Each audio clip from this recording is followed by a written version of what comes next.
నమస్కారం వాజీ వార్తలకి స్వాగతం. ముందుగా ఈనాటి ముఖ్యాంశాలు. దార్శనికత గల రాజనీతిజ్ఞుడు వాజ్పేయి. భారత మాజీ ప్రధాని అటల్ బిహారీ వాజ్పేయికి ఘన నివాళులర్పించిన రాష్ట్రపతి, ప్రధాని.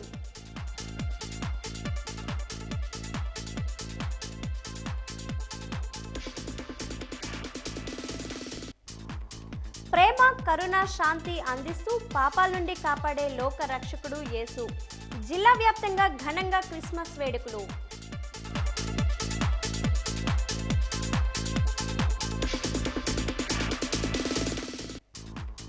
శిరస్థానంతో ప్రాణం పదిలం. శిరస్థానం శిరోభారం కాదు, శిరోధార్యం. హెల్మెట్ పై వాజీ ఛానల్ అందిస్తున్న ప్రత్యేక కథనం.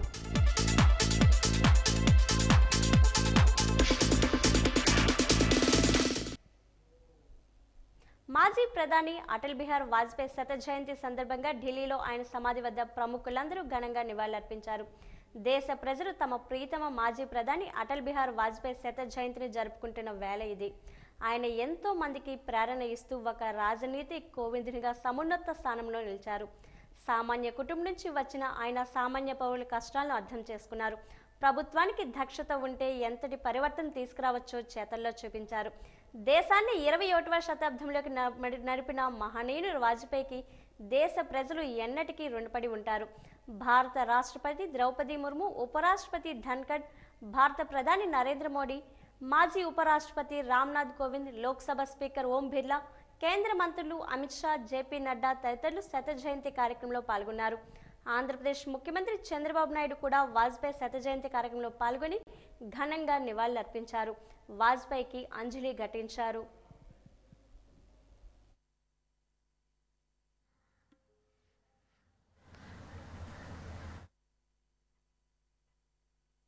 భారతీయ జనతా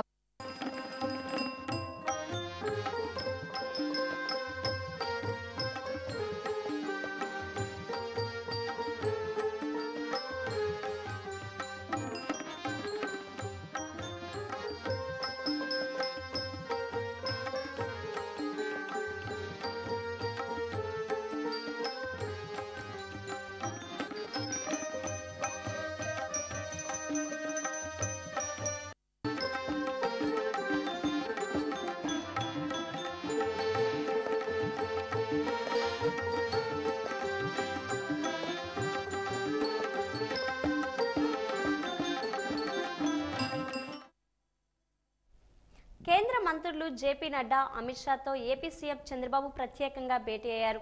అనంతరం కేంద్ర రైల్వే శాఖ మంత్రి అశ్విని వైష్ణవ్ సైతం సీఎం చంద్రబాబుతో ప్రత్యేకంగా సమావేశమయ్యారు. కేంద్ర మంత్రులతో జరిగిన ఈ చర్చల్లో ముఖ్యంగా రాష్ట్రానికి సంబంధించిన పలు అంశాలను వారి దృష్టికి సీఎం చంద్రబాబు తీసుకువెళ్లి చర్చించినట్లు తెలుస్తుంది. అలాగే రాజధాని అమరావతి ప్రారంభాభివృద్ధితో పాటు రైల్వే లైన్లు తదితర అంశాలను వారితో చర్చించినట్లు సమాచారం.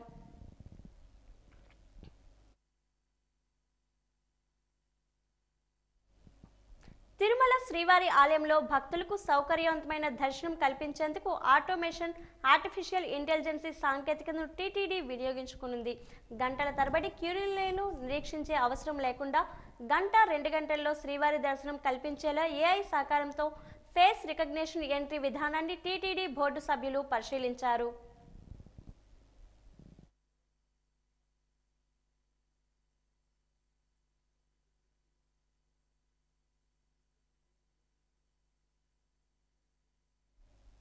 జనవరి 4వ తేదీన విశాఖపట్నం ఆర్కే బీచ్ వేదికగా జరిగే నావికాదళ విన్యాసాల్లో పాల్గొనేందుకు రాష్ట్ర ముఖ్యమంత్రి చంద్రబాబు విచ్చేస్తున్న నేపథ్యంలో సంబంధిత పర్యటన ఏర్పాట్లు ముఖ్యమంత్రి కార్యకలాపాల నిర్వహణ సమన్వయకర్త పెందుర్తి వెంకటేష్ పరిశీలించారు. నగరానికి వచ్చిన ఆయన విశ్వప్రియ ఫంక్షన్ హాల్ ఆర్కే బీచ్కు అభిముఖంగా ఏర్పాటు చేస్తున్న ప్రధాన వేదికను joint collector K Mayur Ashok, GVMC commissioner P Sampath Kumar, navy commodore happy Mohan ఇతర అధికారులతో కలిసి పరిశీలించారు. 4వ తేదీ సాయంత్రం కార్యక్రమం జరుగుతున్న సందర్భంగా ముఖ్యమంత్రి సభా స్థలానికి చేరుకునే దగ్గర నుంచి తిరుగు పయనమయ్యే వరకు సమంత షెడ్యూల్ వివరాలను వెల్లడిస్తూ ఆ మేరకు పటిష్ట ఏర్పాట్లు చేయాలని స్థానిక అధికారులకు సూచించారు. ప్రాథమిక షెడ్యూల్ ప్రకారం ఎయిర్పోర్ట్ నుంచి ఆర్కే బీచ్ వద్దకు చేరుకుంటారని, అక్కడ జరిగే నావికాదళ విన్యాసాలను వీక్షిస్తారని, అనంతరం ప్రజలను ఉద్దేశించి ముఖ్యమంత్రి మాట్లాడతారని పేర్కొన్నారు. తర్వాత నేవీ హౌస్ వద్ద జరిగే హైటీలో భాగస్వామి అవుతారని, దాని ప్రకారం అన్ని రకాల ఏర్పాట్లు చేయాలని చెప్పారు. అధికారులంతా సమన్వయంతో వ్యవహరించాలన్నారు. క్షేత్రస్థాయి పరిస్థితులను, జిల్లా అధికార యంత్రాంగం నుంచి చేపట్టే చర్యలను joint collector, GVMC commissioner, navy commodore సమన్వయకర్తకు వివరించారు.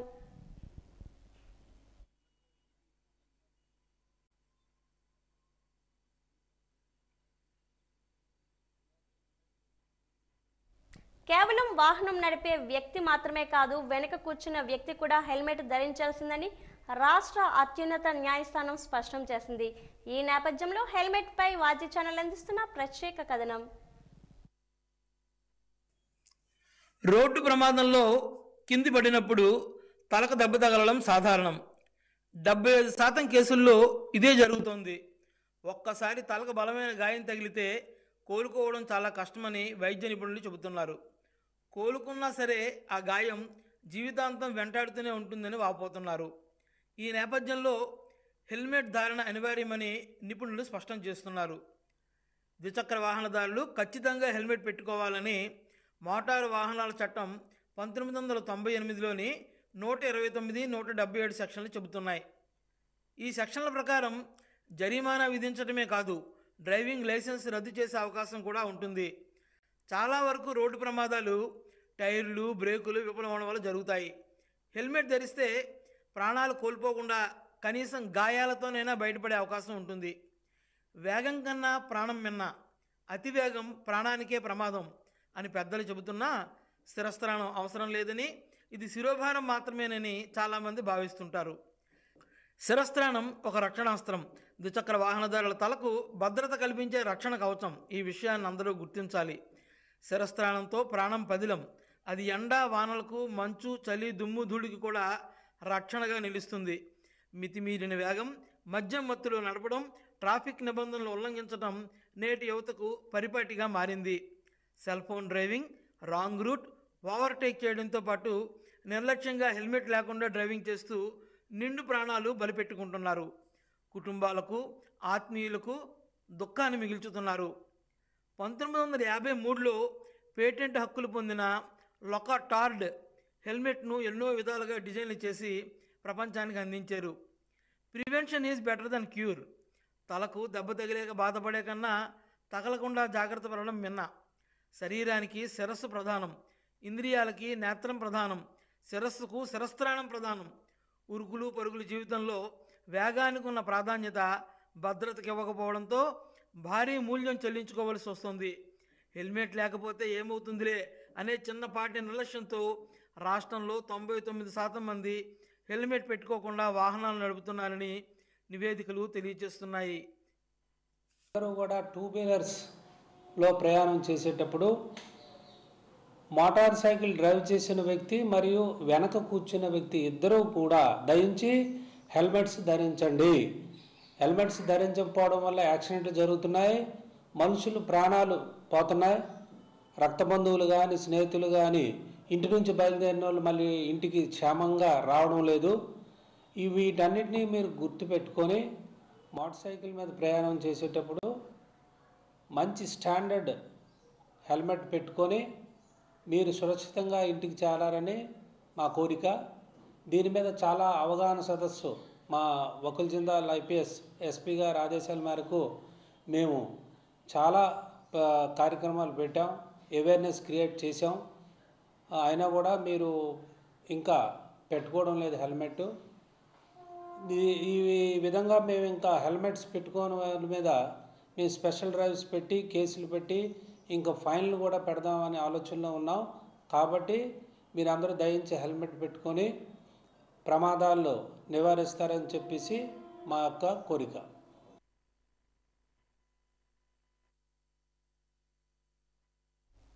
సోషల్ మీడియా ద్వారా వ్యక్తిత్వ హననానికి పాల్పడడం దారుణమని తెలుగుదేశం పార్టీ విజయనగరం జిల్లా న్యాయ విభాగం అధ్యక్షులు ఉపాధ్యాయుల రవిశంకర్ పేర్కొన్నారు. ఈ రోజు వాజీ న్యూస్తో మాట్లాడుతూ వ్యక్తులను వ్యక్తిగతంగా టార్గెట్ చేయడం, మార్ఫింగ్ చేయడం తగదని, లేనిది ఉన్నట్లుగా, ఉన్నది లేనట్లుగా చేస్తే చర్యలు కఠినంగా ఉంటాయని అన్నారు. ఇటీవల భారత శిక్షణా స్మృతిలో సోషల్ మీడియాలో తప్పు చేస్తే కఠిన చర్యలు తీసుకునే విధంగా చర్యలు చేపట్టిందని అన్నారు.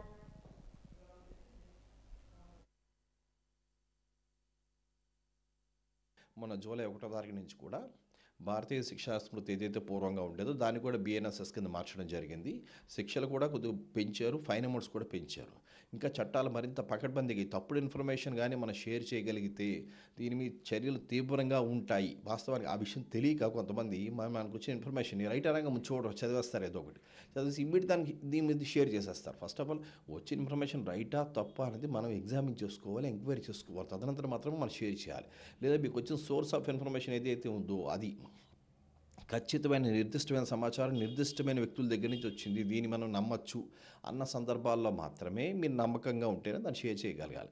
అదర్వైజ్ ఏదో వచ్చింది కదా అని ఇన్ఫర్మేషన్ షేర్ చేసేస్తే దాన్ని ఇతర వ్యక్తులు కూడా నమ్మే ప్రమాదం అయితే ఉంది. అబద్ధాన్ని నిజం అనుకుని నమ్ముకునే ప్రమాదం అయితే ఉంది. ఏదో టెక్నాలజీ పెరగడం వల్ల కుటుంబ సభ్యులు ఎక్కడెక్కడో ఉంటే మనం వాళ్ళని కలుసుకోవడం కానీ, మాట్లాడుకోవడం, ఆప్యాయంగా మాట్లాడుకోవడం కానీ సోషల్ మీడియా వేదికగా బాగుంది. కానీ ఈ టైప్ ఆఫ్ ఈ విధమైన దుష్ప్రచారాలకి అంటే లేనిది ఉన్నట్టుగా, ఉన్నది లేనట్టుగా నమ్మించి భ్రమలు చేసి ప్రభుత్వాలను కానీ, వ్యవస్థలను కానీ కూడా ఏదో విధంగా డిగ్రేడ్ చేద్దామన్న విధానంలో సోషల్ మీడియాని నిజంగా డిగ్రేడ్ చేసి వాడుకునే వ్యక్తులపై మాత్రం కూడా ఉక్కుపాదంతో కఠిన చర్యలు తీసుకుని వాళ్ళ మీద అంటే ఒకసారి పోస్ట్ పెడితే కూడా చాలా సీరియస్ పనిష్మెంట్ వాళ్ళ మీద ఇన్వోక్ చేయాలి. సెక్షన్ ఆఫ్ లా ఇంకా అమెండ్ చేయాలి, ఇంకా గ్రావిటీ ఉండాలి. సో తప్పని ఎందుకంటే నాకు తెలిసి దీంట్లో పెద్దగా రుజువు చేయాల్సిన అవసరం అయితే ఉండదు. ఎందుకంటే ఇన్ఫర్మేషన్ ఈ యాక్ట్లోని ఇన్ఫర్మేషన్ షేర్ చేస్తే సోర్సెస్ ఈజీగా తెలిసిపోతాయి మనకి.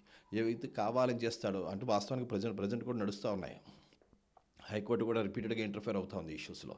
నెంబర్ ఆఫ్ కేసెస్ రిపోర్ట్ అవుతా ఉన్నాయి, నెంబర్ ఆఫ్ పర్సన్స్ అరెస్ట్ అవుతా ఉన్నారు ఈ యాక్ట్ కింద. సోషల్ మీడియాలో ఫేక్ పోస్టులు పెట్టి ఎక్కడెక్కడ రాష్ట్రం మొత్తం మీద కూడా నెంబర్ ఆఫ్ ఎఫ్ఐఆర్స్ పడతా ఉన్నాయి ఈ గత 6 నెలల కాలం చూస్తే. సో తప్పు చేశారు కాబట్టి they are liable for punishment. వాళ్ళ మీద యాక్షన్ తీసుకునేటప్పుడు కూడా కోర్ట్స్ కూడా వాళ్ళకి ఇంటర్మ్ ప్రొటెక్షన్ ఇవ్వడానికి కూడా వాస్తవానికి కోర్టు కూడా ముందరకు రావట్లేదండి. అంత గ్రావిటీ ఉందో మనం ఆలోచించాలి ఇష్యూస్.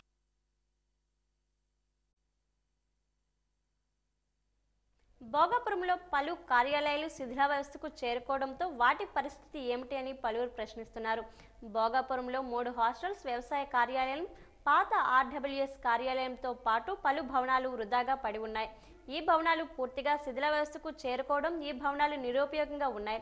వీటిని తొలగించి వీటి స్థానంలో పలు కార్యాలయాలు చేపట్టే విధంగా చర్యలు చేపడితే ప్రజలందరికీ అందుబాటులో ఉండే విధంగా ఆయా గ్రామాల ప్రజలు కోరుతున్నారు. దీనిపై ప్రజాప్రతినిధులు, అధికారుల దృష్టి సారించి కార్యాలయం సముదాయాలు అన్నీ ఒకే చోటకు చేర్చే విధంగా ఏర్పాట్లు చేస్తే ప్రజలకు ఇబ్బందులు లేకుండా ఉంటుందని పలువురు కోరుతున్నారు.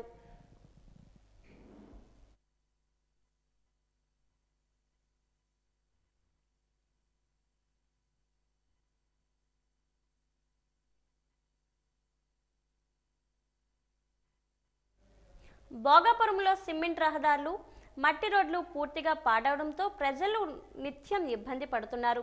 ఏ వీధి చూసినా రోడ్లపై నీరు ప్రవహించడంతో పాటు గుంతలమయం కావడంతో వాహన చోదకులు, ప్రజలు నిత్యం ఇబ్బందులు పడుతున్నారు. రాష్ట్ర ప్రభుత్వం రహదారి నిర్మాణాలకు కోట్లాది రూపాయలు వెచ్చించినప్పటికీ ఈ ప్రాంతంలో రోడ్లు దమనీయంగా ఉన్నాయని, ఎక్కడైతే అవసరమో ప్రజలు ఇబ్బందులు తెలుసుకొని వాటి పరిష్కారానికి ప్రత్యేక చర్యలు చేపట్టాలని ప్రజలు కోరుతున్నారు.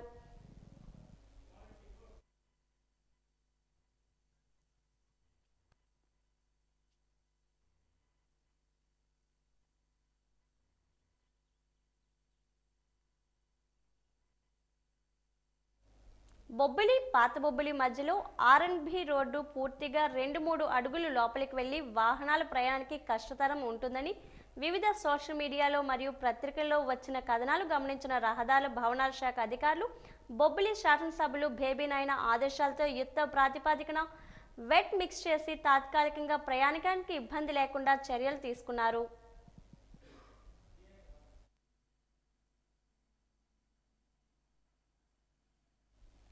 నగరంలోని సాలిపేటలో ఉన్న హోలీ ట్రినిటీ యునైటెడ్ చర్చ్లో క్రిస్మస్ వేడుకలు ఘనంగా జరిగాయి. నిన్న సాయంత్రం నుంచి యేసుక్రీస్తు ఆరాధన గీతాలను ఆలాపన కొనసాగింది. ఈ రోజు ఉదయం 10 గంటలకు ప్రారంభమైన క్రిస్మస్ వేడుకలు మధ్యాహ్నం 1 గంట వరకు జరిగాయి. యేసుక్రీస్తు నామమును స్తుతిస్తూ ప్రత్యేక ప్రార్థన చేస్తూ గీతాలు ఆలపించారు. పాస్టర్ కె శ్యామ్ సుందర్కెరి ఆధ్వర్యంలో క్రిస్మస్ వేడుకలు వైభవంగా నిర్వహించారు. ఈ సందర్భంగా ఆయన మాట్లాడుతూ క్రిస్మస్ సందర్భంగా యేసుక్రీస్తు జననం గురించి వివరించడం జరుగుతుందన్నారు. ఈ కార్యక్రమంలో శ్యామ్ ప్రసాద్, పి సుధాకర్, జె అప్పారావు తదితరులు పాల్గొన్నారు. నగరంలోని సెయింట్ మేరీస్ చర్చిలో క్రిస్మస్ వేడుకలు ఘనంగా జరిగాయి. పాస్టర్ జోసెఫ్ ప్లెస్లీ ఆధ్వర్యంలో క్రిస్మస్ వేడుకలు జరిగాయి. అక్కడ కూడా యేసుక్రీస్తు నామంతో చర్చ మారుమోగింది. ప్రత్యేక ప్రార్థన చేసి యేసుక్రీస్తు జననం గురించి పాట రూపంలో పాస్టర్ వివరించారు. ఈ సందర్భంగా ఆయన మాట్లాడుతూ ప్రతి ఏటా క్రిస్మస్ వేడుకలు నిర్వహించుకోవడం జరుగుతుందన్నారు. ప్రజలందరికీ క్రిస్మస్ శుభాకాంక్షలు తెలియజేశారు.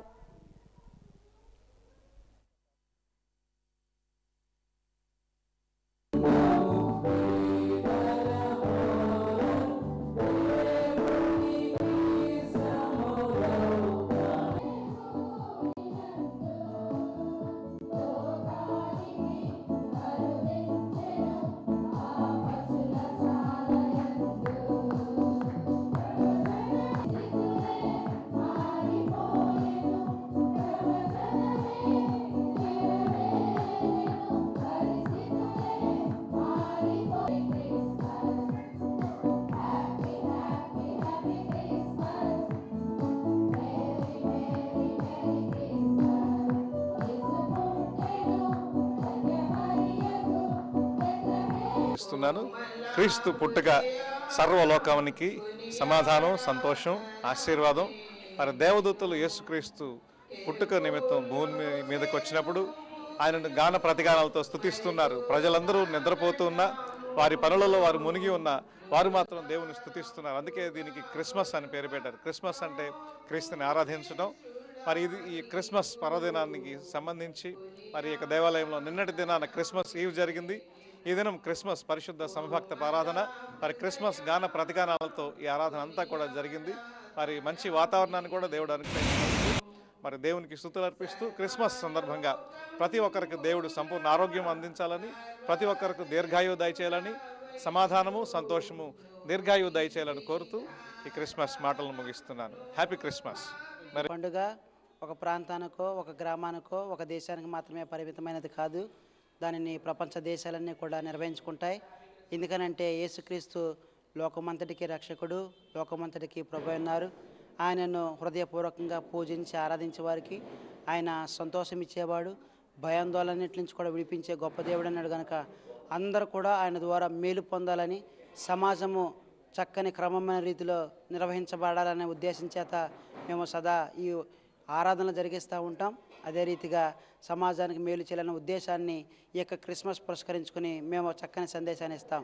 చూస్తున్న వారందరికీ కూడా హృదయపూర్వకమైన వందనములు, శుభములు కలుగును గాక.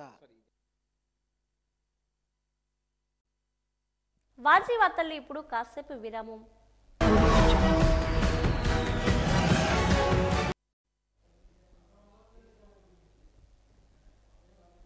పార్వతీపురం మన్యం జిల్లా కురుపాం నియోజకవర్గంలో ఎడతెరిపి లేకుండా 3 రోజుల నుండి కురుస్తున్న అకాల వర్షాలకు ప్రతి రైతులు ఆందోళన చెందుతున్నారు. చేతికి అందిన పంట నష్టం వాటిల్లడంతో రైతులు లభోదిబోమంటున్నారు. కూలీల కొరతతో ఇంకా పొలాల్లోనే పత్తి ఉండడంతో అకాల వర్షాలు పత్తి నాణ్యతపై దెబ్బతీస్తాయని రైతులు వాపోతున్నారు. ప్రస్తుతం అకాల వర్షాలు కురవడంతో ఏమి చేయాలో తెలవడం లేదని రైతులు ఆందోళన వ్యక్తం చేస్తున్నారు. మార్కెట్లో వర్షాలు పడిన తర్వాత తీసిన పత్తికి ధర తక్కువగా చెల్లిస్తారని పేర్కొంటున్నారు. ప్రభుత్వం పంటను పరిశీలించి ఆదుకోవాలని రైతులు కోరుతున్నారు.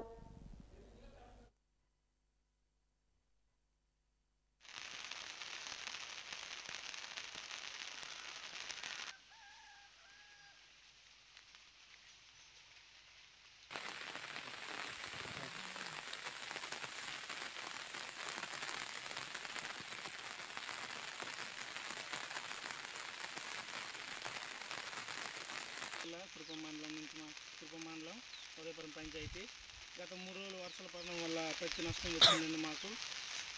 కనీసం ఈ వర్షాల వల్ల పత్తి ధర కూడా కలగట్లేదు. ఈ గవర్నమెంట్ తరఫున మాకు కొంచెం ఏదో సాయం చేస్తారని కోరుతున్నాను.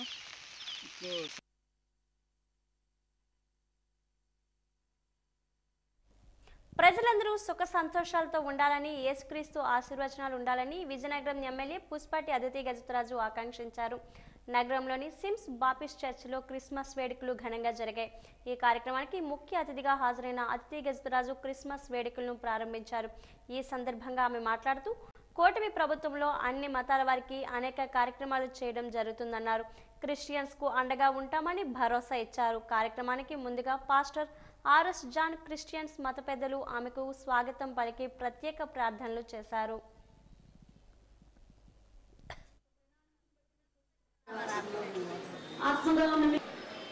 జీసస్ క్రైస్ట్ మనకు నేర్పించిన గుణాలు దయ, కంపాషన్, మనం అందరం కూడా కంపాషనేట్గా ఉంటే ఎంతో మన సమాజం ఎంతో బాగుపడుతుంది.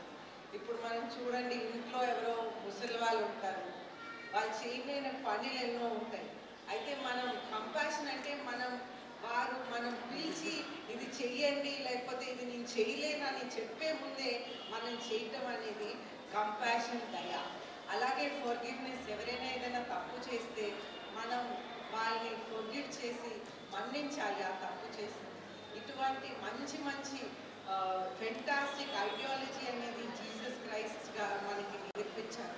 ఇవన్నీ కూడా మన రోజువారీ జీవితంలో మనం వినియోగించుకొని వారు చెప్పిన కొన్ని కంపాషనేట్, ఫర్గివ్నెస్, ఇటువంటి ఎక్సలెంట్ క్వాలిటీస్ అనేది మన రోజువారీ జీవితంలో ఇంప్లిమెంట్ చేస్తూ రోజువారీ జీవితంలో మనం వినియోగించి మన సమాజంని, మన ఇల్లుని, మనల్ని మనం బాగు చేసుకోవాలని ఉద్దేశంతో ఇవన్నీ కూడా చెప్పడం జరిగింది. అయితే ఈరోజు అందరూ కూడా ఈ క్రిస్మస్ పండుగని సంతోషంగా, ఆనందంగా గడుపుకోవాలని కోరుకుంటూ అందరికీ కూడా మెరీ క్రిస్మస్, పిల్లలందరికీ కూడా మెరీ క్రిస్మస్ చేసుకుంటూ సెలబ్రేషన్ అందరికీ నా. నగరంలోని యేసు ప్రేమాలయంలో క్రిస్మస్ వేడుకలు ఘనంగా జరిగాయి. పాస్టర్ అలజంగి రవికుమార్ ఆధ్వర్యంలో ఈరోజు ఉదయం నుంచి క్రిస్మస్ వేడుకలు చేపట్టారు. యేసుక్రీస్తును స్తుతిస్తూ ప్రత్యేక ప్రార్థనలు చేశారు. ఈ సందర్భంగా అలజంగి రవికుమార్ మాట్లాడుతూ ప్రతి సంవత్సరం క్రిస్మస్ వేడుకలు ఘనంగా నిర్వహించుకోవడం జరుగుతుందన్నారు. ప్రజలందరికీ క్రిస్మస్ శుభాకాంక్షలు తెలియజేశారు.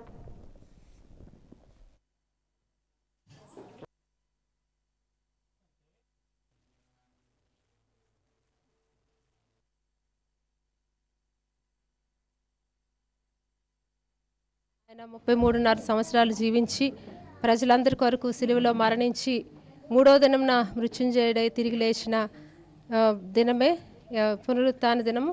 అలాగే అసలు యేసుప్రభువారు ఎందుకు వచ్చారంటే 400 సంవత్సరాలు ప్రజలు చీకట్లో ఉన్నారు. చీకట్లో చెరలో ఉన్న మానవాళ్ళని విడిపించడానికి, దేవునితో సంబంధాన్ని కలపడానికి ఆయన మధ్యవర్తిగా వచ్చి లోకమంతటిని వెలుగుతో నింపి ప్రజలందరి పాప భారాన్ని, శాపాన్ని తన మీద వేసుకొని ఆయన ప్రజలందరికీ వెలుగును పంచాలని అని లోకానికి వచ్చారు. అదే క్రిస్మస్.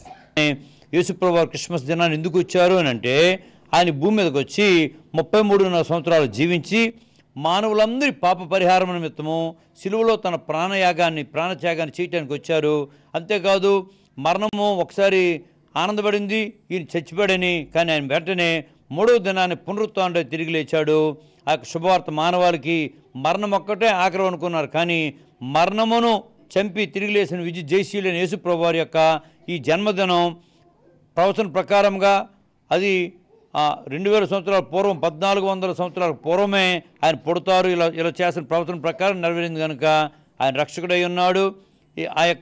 ఈ క్రిస్మస్ దినాన్ని జరిగించుకుంటూ మా సోదరులందరికీ కుల మత భేదాలు, ఇది ప్రజలందరికీ సంతోషకరమైన సంతోషకరమైన మహాదినం అని చెప్పబడింది కనుక అందరికీ, మన వారందరికీ, మన తోటి వారందరికీ, భారతీయులందరికీ క్రిస్మస్ శుభాకాంక్షలు తెలియజేస్తున్నాను. తాటిపూడి రిజర్వాయర్లో పూర్తి స్థాయికి నీటి మట్టం పెరుగుతుంది. రిజర్వాయర్ పూర్తి స్థాయి మట్టం 297 అడుగులు. ప్రాజెక్ట్ ప్రస్తుత నీటి మట్టం 295.40 అడుగులు. ఇన్ఫ్లో 450 క్యూసెక్లు. ఒక గేటు ఎత్తి 350 క్యూసెక్ల నీరు దిగువకు విడుదల చేశారు. గోస్తాని నదిలో నీటి ప్రవాహం పెరుగుతున్నందున ప్రాజెక్టు దిగువన ఉన్న గంట్యాడ, జామి, ఎస్కోట మండలాల్లోని నదీ తీరాన ఉన్న గ్రామాలు ప్రజలు అప్రమత్తంగా ఉండాలని జిల్లా కలెక్టర్ డాక్టర్ బిఆర్ అంబేద్కర్ సూచించారు.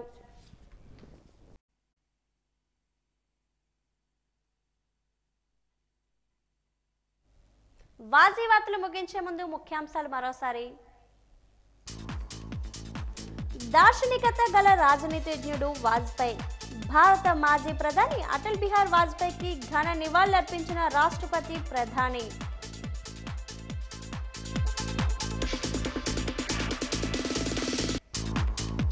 ప్రేమ, కరుణ, శాంతి అందిస్తూ పాపాల నుండి కాపాడే లోక రక్షకుడు యేసు. జిల్లా వ్యాప్తంగా ఘనంగా క్రిస్మస్ వేడుకలు.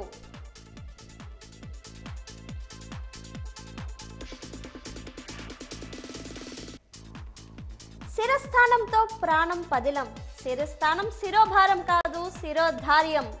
హెల్మెట్ పై వాజు ఛానల్ అందిస్తున్న ప్రత్యేక కథనం.